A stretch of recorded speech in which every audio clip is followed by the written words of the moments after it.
Hello, this is Gloomy Sunday, and once again, I will be sharing a spooky story that will send shivers down your spine. I will be sharing 3 spooky stories tonight.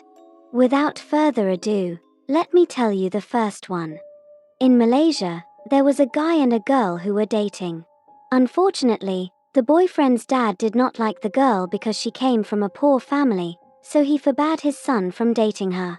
However, the boyfriend ignored his dad's wishes and continued to see the girl. The dad orchestrated a plan to have another guy kidnap the girl and forcibly marry her.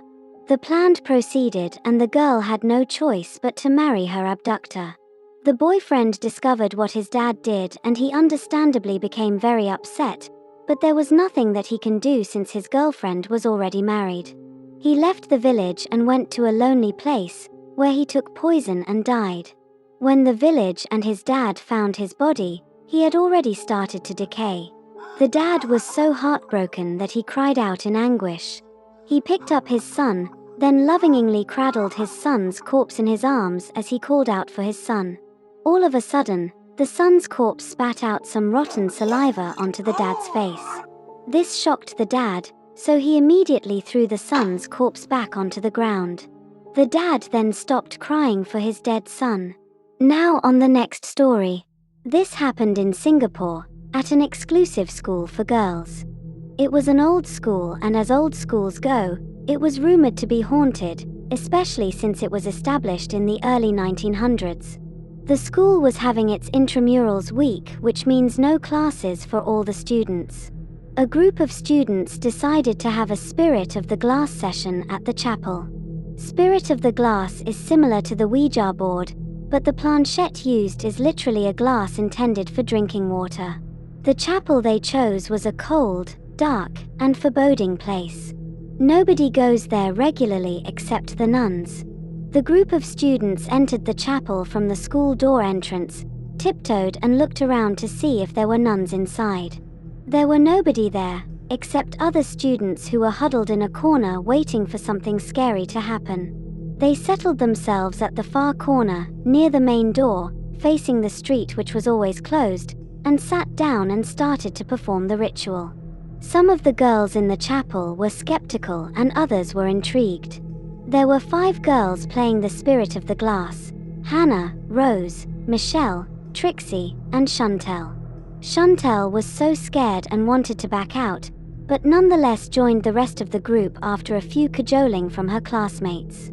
They all had their fingers on top of the overturned glass when a noise made them all jump. They all looked for the source of the noise and saw that the crucifix that was hanging in the altar fell down.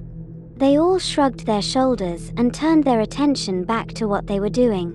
What they saw made them shiver.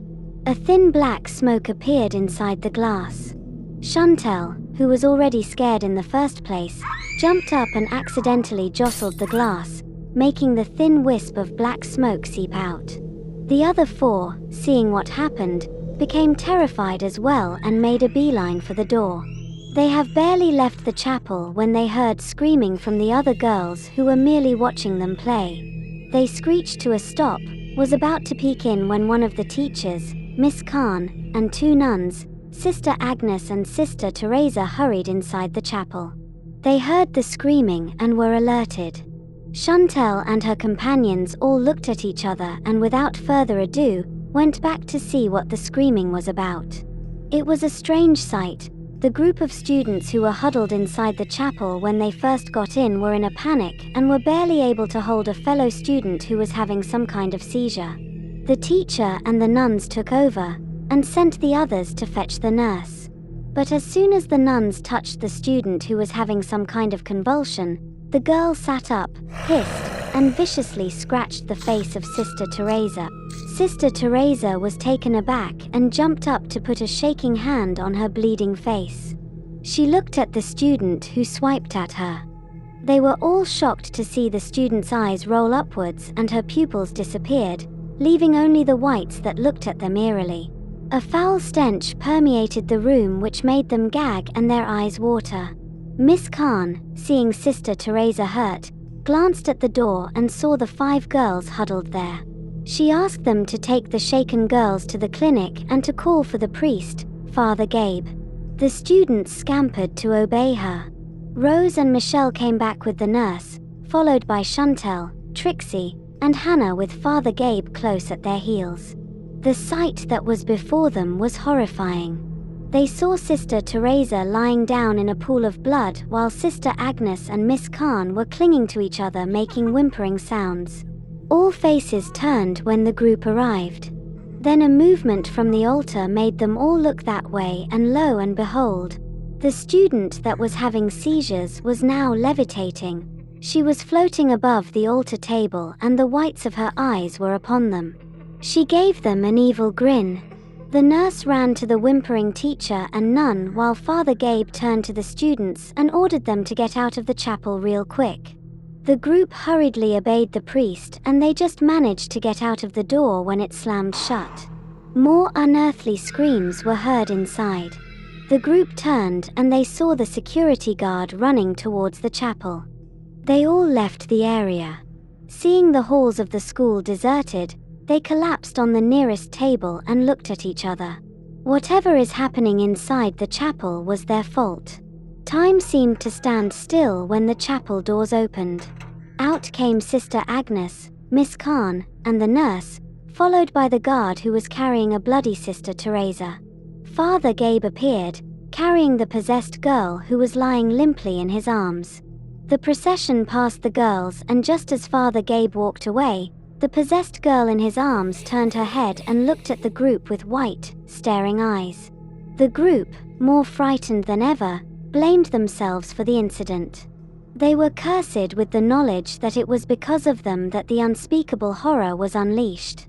It will be their burden for the rest of their lives. This is the third and last story for tonight. A scary thing happened. I don't know what happened last night, but there was definitely evil at the prowl lying in wait amidst the darkness and I was lucky to escape from it. It was nearly 11 p.m. when the noises began. At first, I was thinking it was maybe the family cat who was making the noises, probably scratching the wood beams or something to sharpen her nails. So I ignored it and just as I thought, the noises stopped soon after. A minute or two flew by and the scratching noises came back. It was still outside the house but this time I heard the whining sound of a dog and thought it was one of the dogs we had, trying to get into the detached kitchen to steal some grub. Without thinking further into the matter, I decided to get out and check the kitchen. Along the way, I picked up some grub to chase the dog away by giving out some snacks. While I was still inside grabbing some food, the noises became harried. The whining had some pain mixed in while the scratching became urgent. It was like it was trying to get me to hurry as the dog got stuck while trying to sneak in or something. Worried that the dog might hurt itself with its stint, I hurriedly went outside only to be surprised by what I saw. There was nothing. No dog was trying to get in. Everything was in place just as I left it when I closed the door leading towards the detached kitchen earlier that day. Weird. I thought. Did the dog get inside? At the thought of the dog making a mess inside, I quickly left the house and entered the kitchen but no dog could be found either. It probably left when it realized it couldn't enter. I concluded and decided to continue reading at the comfort of my room. It was cold outside so I was in a real hurry to get back inside.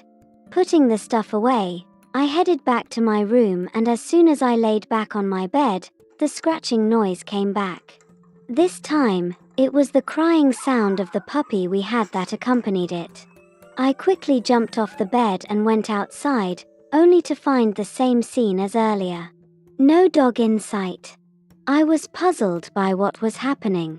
I stood by the door, scratching my head. I couldn't, for the life of me, figure out what was happening.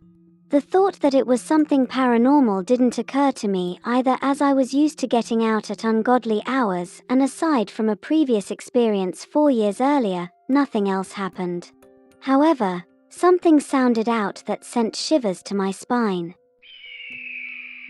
An animal call. A bird call in the middle of the night. I would, of course, find it normal if it was in the day.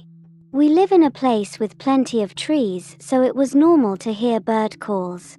But in the middle of the night, my heart started pounding and I hurriedly retreated back into the house and shut the door quickly, as if my life depended on it. Just as I shut the door, I heard the bird call a few times more from the same direction. And it was just a few meters from the door, just shrouded by the pitch-black darkness. The bird call sounded eerie, dripping with sinister intent. I didn't like it one bit. A few more shivers ran down my spine as it continued to call, and I slowly backed away from the door while thinking about the bird call. As someone who had lived in the province for years now, I hadn't even heard of this bird call before. It sounded like a pigeon or an owl. But there wasn't any pigeon at this part, neither was there an owl. As soon as I got back to my room after I calmed down, the scratching sound came back. And this time, it was still the puppy sound, but there was some other sound mixed in. It was like the sound a rat makes. It was weird. I tried to ignore the sounds and started typing about this experience to distract myself and help rationalize the experience. However, as if noticing I wasn't gonna come out, the sound switched again. This time, it was the sound of a chicken that was in pain. Fudge. I cursed. What was outside was real cunning, trying to use every animal we had. I really wanted to go outside and check if our chicken was really in danger, but I stopped the impulse and didn't move. I could hear dissatisfaction from the voice when it noticed that I wasn't going anywhere, and I was worried that it would try to get inside the house, but I still didn't dare move nor make a noise. I know that acknowledging whatever evil was outside would just make it more active. So I didn't dare react. After that, the scratching sound disappeared, yet I could still hear the animal noises. There was the sound of chicken wings flapping and some other animals screaming, but soon I heard no more. I hope you enjoyed our spooky stories. Join us next time for more spooky stories.